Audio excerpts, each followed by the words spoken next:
अध्यात्म विज्ञान कोई धर्म या संप्रदाय नहीं है, ये स्पिरिचुअल साइंस है जो कुदरत के कानून पर आधारित है। ये विज्ञान पूरे ब्रह्मांड के सभी रहस्यों को उजागर करता है और जीवन के सभी पहलुओं को समझने के लिए एक नई दृष्टि देता है।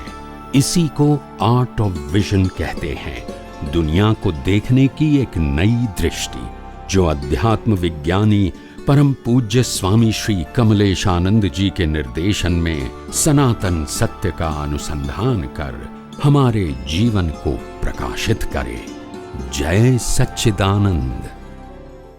पहले इंद्रिय ज्ञान का डेवलपमेंट, फिर बौद्धिक ज्ञान का विकास मनुष्य में आने के बाद फिर सब कुछ प्राप्त करता है, सत्ता, संपत्ति, संबंध, साधन सब प्राप्त करता है पुण्य से। फिर मालूम होता है कि इतनी सारी चीज मिलने के बाद भी I am not feel happiness. फिर वो ढूंढता है कि तो सच्चा सुख और कोई जगह होना चाहिए। ऐसी भावना से उसको कोई एक्सपीरियंस पर्सन मिलता है एंड दे गाइड हिम कि सच्चा सुख तो अंदर है, बाहर। फिर उसका विजन चेंज होता है। आउटर से क्या होता है, इनर होता है। तो इनर में तो कोई एक्सरसाइज नहीं है, अवेयरनेस है। इसमें धर्म, संप्रदाय, क्रिया, कांड बीच में आता नहीं है। समझ में आया? भ्रांति क्या कहते हैं? सिर्फ इल्यूजन है, कुछ नहीं है। समझ में आया?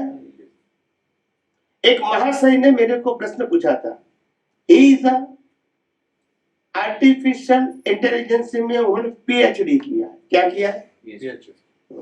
तो उन्होंने आर्टिफिशियल इंटेलिजेंस के बारे में बहुत कुछ बातें की as per his own experience. Okay. फिर मेरे को पूछा कि स्वामी जी आप आर्टिफिशियल इंटेलिजेंस को क्या मानते हैं एज पर योर लैंग्वेज? मैंने कहा हमारी लाइफ ही आर्टिफिशियल इंटेलिजेंस है। कुछ है ही नहीं फिर भी मानते हैं, कुछ करते नहीं फिर भी मानते हैं, कुछ लेना देना नहीं है फिर भी मानते हैं मेरा है, जन्म जीवन मृत्यु भी मेरा नहीं है फिर भी मानते। यही तो आर्टिफिशियल है? मैं तो शुद्ध आत्मा हूँ, उसके अलावा कुछ हूँ, मगर मानते हैं वो सब आर्टिफिशियल। क्या बताए? समझ में आया? ये सब आर्टिफिशियल, लाइफ इज आर्टिफिशियल, कुछ भी नहीं है।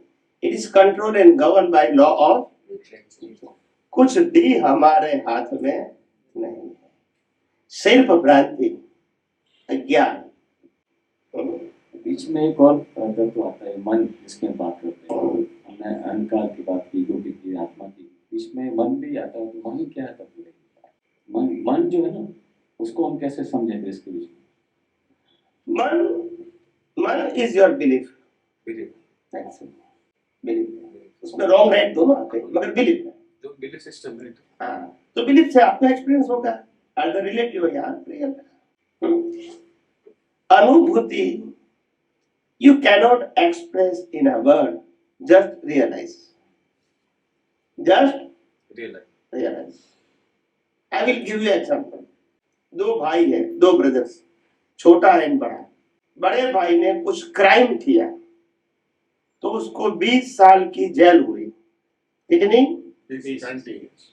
छोटा भाई बड़े भाई को छोड़ने के लिए जाता है जेल तक, और 20 साल वो बड़े भाई जेल में रहे। 20 साल के बाद छोटा भाई बड़े भाई को लेने के लिए गया, और जब बड़ा भाई बाहर आया जेल के बाद, तो छोटा भाई बड़े भाई को प्रश्न करता है कि आपकी आज अनुभूति क्या है? तो बड़े भाई ने कहा अभी मैं मुक्तता की अनुभूति कर रहा हूँ। क्या बताया? मुक्तता अनुभूति कर रहा हूँ। 20 साल तक कहा था। तो छोटा भाई प्रश्न करता है मैं तो बाहर ही था और बाहर हूं, मेरे को क्यों नहीं हुआ? बोलते नहीं है। जिसको बंधन का अनुभव होता है, जिसको ही मुक्ति का, जिसको इस संसार के अंदर मुक्ति का अनुभव है, उसको मुक्ति की जरूरत। जब बंधन का अनुभव होगा कि मैं आत्मा होते हुए भी शरीर धारण करना पड़ता है, मैं आत्मा होते हुए भी मन वचन काया का उपयोग करना पड़ता है, मैं आत्मा होते हुए भी ये पाप पुण्य की शरीर को भुगतान करनी पड़ती है। यही मेरे लिए कर्मों की जेल है, और ये जेल से मैं कब मुक्ति पाऊं, और खुद ही खुद की। मगर संसार में ही मुक्ति लगे तो फिर मुक्ति की जरूरत बंधन लगे तो मुक्ति की जरूरत है ना। समझ में आया? बिना बंधन मुक्ति कैसे? मैंने कहा बंधन मुक्ति वो अनुभूति है, वो कोई अवस्था नहीं है। ऐसे फिजिकल उसका रिकॉर्डिंग नहीं होता है, यू कैन फील इट। समझ में आया? अनुभूति है, बंधन भी अनुभूति है और मुक्ति भी अनुभूति है। हम ये बात करते हैं कि रियलाइजेशन के बाद में मोक्ष की प्राप्ति हो जाती है, Yes, yes. मुक्ति मिल जाती है। तो फिर आत्मा कहाँ जाती है फिर मुक्ति के बाद में? मोक्ष का मतलब क्या है? ये माया की जाल में से छूट गया। कौन सी जाल में से? माया की। माया की। माया का मतलब जो कुछ भी नहीं है वो मेरा है, मेरा है, मेरा है, वो माया, इससे छूट गया। फिर वो माया में फंसेगा, छूटने के बाद नहीं फंसेगा। छूटा नहीं वहां तक तो जन्म मरण के चक्कर में चालू रहेगा। फिर देन नो रिवर्स। मिस फिर वापस जो वो प्रकृति का गुण है चेतन तत्व का, तो मिस उस चेतन तत्व में मिल जाता है, मतलब ये समझे या कि कुछ और? बताऊंगा आपको। देखो चेतन तत्व जो है और चेतन के अलावा बाकी के 5 तत्वों की अवस्था है और चेतन की हाजिरी है। चेतन को अवस्था बोलते नहीं, चेतन की हाजिरी में अवस्था है और वो अवस्था में 5 तत्व इंक्लूड है। ये शरीर में भी 5 तत्व है और चेतन की क्या है? चेतन की अवस्था नहीं होती है, बाकी के 5 तत्वों की अवस्था होती है, सर्जन एंड विसर्जन। आप समझे? तो चेतन तो परमानेंट था, है और रहेगा, सिर्फ अनुभूति करना है, उसको परमानेंट बनाना नहीं है। मगर ये जो चेतन तत्व है, अनुभूति का मतलब फिर जन्म मरण के चक्कर समाप्त हो गए। तो चेतन में मिलता है ऐसा नहीं है। सब चेतन की आइडेंटिटी सेपरेट है, but the quality of the all soul is the same. दो आत्मा के बीच कोई डिफरेंस नहीं है, but the existence is separate. क्या बताया? But the qualities and nature wise same. जैसे यहाँ अनंत आत्मा है तो आप इसको डिफाइन नहीं कर सकते हैं, मगर यहाँ अनेक बॉडी है तो डिफाइन कर सकते हैं। समझ में आया?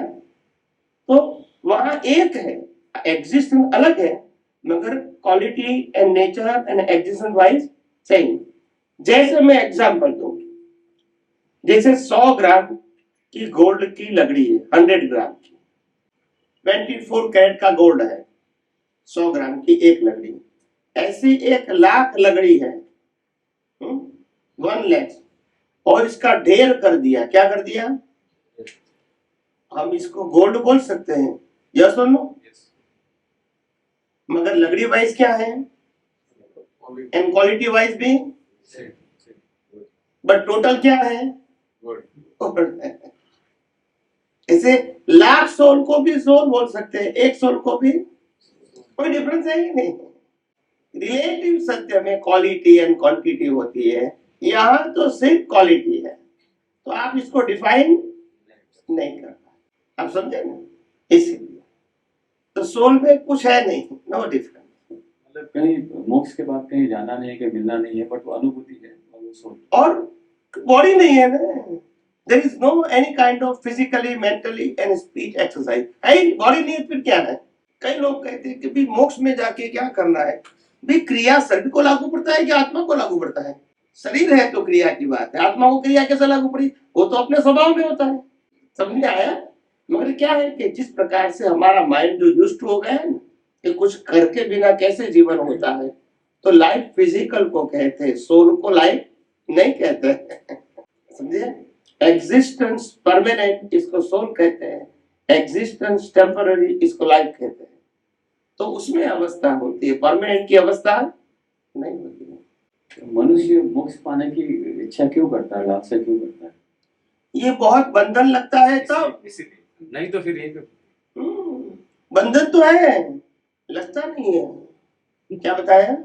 बंधन तो है मगर लगता नहीं है। इतना भ्रांत हो गया, भ्रांत समझते हैं, मालूम ही नहीं है कि बंधन है कि नहीं। इल्यूजन। समझ में आया? तो बंधन तो है, लगता नहीं है। और वो जो सुबह उठना, ब्रश करना, दाढ़ी करना, स्नान करना, कपड़ा पहनना, खाना, जॉब करना, फिर घर पे आना, फिर खाना खाना, फिर सो जाना, फिर उठना, ये रोज मैकेनिकल क्रिया करते ही रहने का है। और इतनी सारी क्रिया करने के बाद भी दांत तो गिरेगे ही, बोलते नहीं है। रोज करते हैं सुबह शाम तो भी गिरेंगे, अंजन लगाएंगे तो भी नंबर आएगा। आप समझे ना? रोज साफ करेंगे तो भी कान में सुनाई देगा नहीं, हेयर ऑयल लगाएंगे तो भी सफेद हो जाएगा। खाना पीना खिलाओगे तो भी हाथ पांव कमर टूटेगा।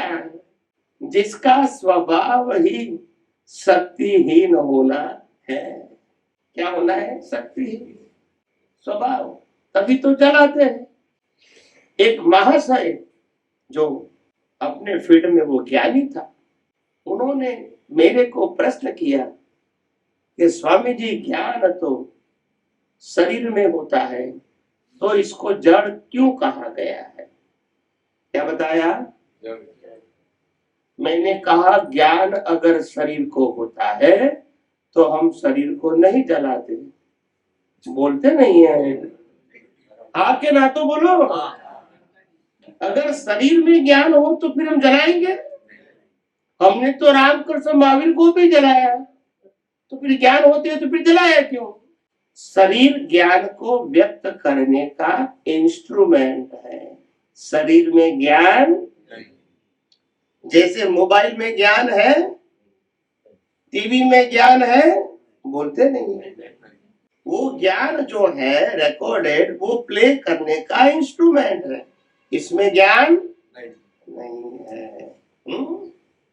समझ में आया? ये मोबाइल को तोड़ दो तो उसमें से ज्ञान निकलेगा, ये टीवी को तोड़ दो तो निकलेगा, इसमें नहीं है। वो तो इंस्ट्रूमेंट है, प्ले करता है। क्या करता है? ऐसे शरीर भी साधन है कुदरत का, वो ज्ञान को व्यक्त करता है। शरीर में ज्ञान नहीं है। समझ में आया? मगर किसी को मालूम ही नहीं है, सब भ्रांति चलती है, दुनिया ऐसे ही चलती है। इस विज्ञान के द्वारा, अध्यात्म विज्ञान के द्वारा जब अनुभूति हो जाती है कि मैं वो प्योर सोल हूँ, यस, फिर उसके बाद में ये मोक्ष की फिर वो लालसा फिर नहीं रहती। क्या यही समझना है ना कि फिर जिसको वो बंधन महसूस नहीं होता, जिसको रिलेशन हो गया, वो मुक्त स्वरूप में है। उसको लालसा नहीं कहते हैं। अपने स्वभाव में आना वो लालसा थोड़ी है, स्वभाव से बाहर निकलना वो अज्ञान है। When we come back in our real status, तो वो लालसा नहीं है। स्टेटस से बाहर निकलना, संसार की भुगतान करना, वो लालसा है। मैं तो खुद को ही अनुभूति करता हूँ, वो लालसा थोड़ी है ना। फिर मोक्ष की इच्छा नहीं, तो मुक्त रूपी वो भी इच्छा नहीं बोलते, भले इच्छा शब्द प्रयोग करें। आत्मा की अनुभूति को इच्छा शब्द लागू नहीं पड़ता है। आत्मा के अलावा संसार की कोई भी इच्छा होती है जो विनाशी है, इसको इच्छा लागू होता है। आत्मा के बारे में इच्छा शब्द भले व्यवहार से बोले, मगर वो करेक्ट शब्द मतलब, लेकिन वो मुक्त स्वरूप हो गया ना। यस।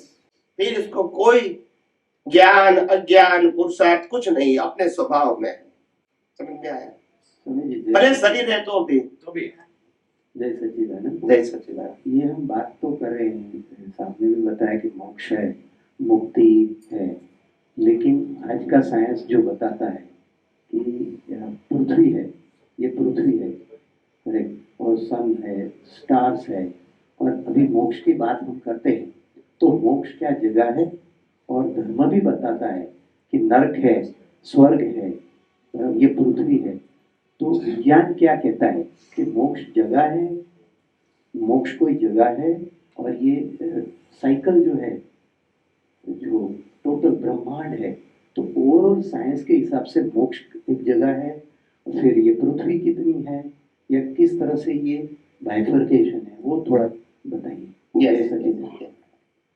देखो, ये पृथ्वी है वो एक प्रकार की जीवों को रहने का एक स्थान है।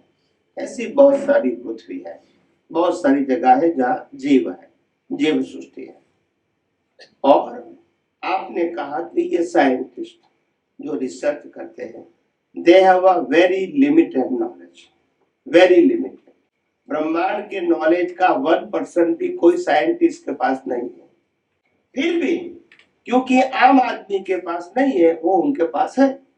पर as per the universal vision, उसके पास 1% भी नहीं है। एक कॉर्नर में उसको समझ में आया, that's it. और वो भी in a few range, not ultimate. समझ में आया? तो वो तो अभी के जो साइंटिस्ट हैं, जो नोबेल प्राइज विजेता है, उनके पास तो बहुत कम नॉलेज है सब्जेक्ट टू यूनिवर्सल। ओके, मगर यूनिवर्स का ज्ञान तो इट्स वास्ट एंड ह्यूज। यानी एक समझ लो कि वास्तव में ब्रह्मांड का ज्ञान प्राप्त नहीं होता है, ओपन होता है। क्या होता है? It is not a theory, it's a vision. ज्ञान और दर्शन दोनों खुला होता है, और जो प्राप्त होता है वो चला जाता है। जो ज्ञान प्राप्त होता है वो ये खुला होता है, ओपन, बिकॉज ये है, ब्रह्मांड के रहस्य है, कुदरत के कानून है। आप समझे ना? तो वो आप ओपन कर सकते हो, क्रिएट नहीं कर सकते हो। इसके लिए प्योर विजन चाहिए। वो प्योर विजन का मतलब उसमें कोई भी रिलेटिव व्यू पॉइंट नहीं होना चाहिए। No relative view point, no temporary view point. इतना क्रिस्टल क्लियर ट्रांसपेरेंट विजन होता है। इसको कहते हैं केवल दर्शन। क्या बोलते हैं? केवल दर्शन। That's it. वो केवल दर्शन में ब्रह्मांड का सभी रहस्य खुला हो जाता है। केवल दर्शन, और केवल ज्ञान में रहस्य दिखता है। दर्शन में सब समझ में आ जाता है। द वर्ल्ड कैसे चलता है, लॉ ऑफ नेचर, वो सब समझ में आ जाता है सिद्धांत के रूप में। और ज्ञान में, केवल ज्ञान में दिखता है। उसमें फिर समझने की जरूरत। पहले ब्रह्मांड के रहस्य को समझना मतलब अज्ञान को मिटाने के लिए। एक बार अज्ञान मिट गया, फिर दिखता है, फिर समझने की जरूरत दिखेगा आपको। तो इस प्रकार से ज्ञान और दर्शन है। और तीसरा आपका प्रश्न था सिद्ध क्षेत्र यानी आत्मा, मोक्ष। मोक्ष is a place out of physical universe, out of universe, जिसको जैन परिभाषा में सिद्ध क्षेत्र बोलते हैं। क्या बोलते हैं? प्योर सोल को रहने की जगह सिद्ध क्षेत्र। इसको मोक्ष भी बोल सकते हैं, जो भी कहना है। आइडेंटिफिकेशन आउट ऑफ वर्ल्ड है। क्या है? फिर वो वर्ल्ड में है, वर्ल्ड में रहेगा, वहां तक कुदरत के कानून लागू होगा। वर्ल्ड के बाहर निकल गया, वो लॉ नेचर वहां नहीं है, लाइफ ही नहीं है। जब प्योर सोल, वहां अवस्था